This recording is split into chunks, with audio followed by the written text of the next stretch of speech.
প্রস্তুত করা হলো। প্রস্তুত করার জন্য প্রস্তুতি নেওয়া হয়েছে ফার্মেন্টেড গার্লিক। 2 থেকে 3 মাস সময় লাগে এই ফার্মেন্টেড গার্লিকটাকে রেডি করতে।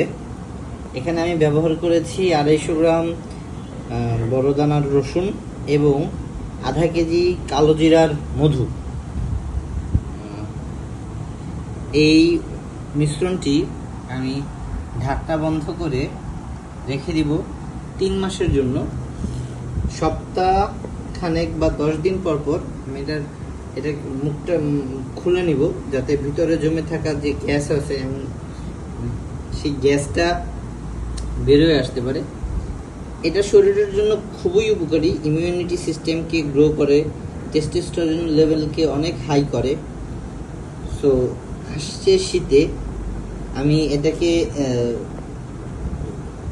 বাজারজাতকরণের একটা সিদ্ধান্ত নিয়েছি, নিজেই তৈরি করে নিজেই গ্রাহকের কাছে পৌঁছে দিব। আপনারা দেখতে পাচ্ছেন এখানে ব্যবহার করা হয়েছে আসুনা মধুকরের কালো জিরা ফুলের মধু। আপনারা জানেন যে কালো জিরা ফুলের মধুর উপকারিতা আর রসুনের উপকারিতা। দ্যাটস অল, আমার বলার আর কিছুই নেই। ধন্যবাদ।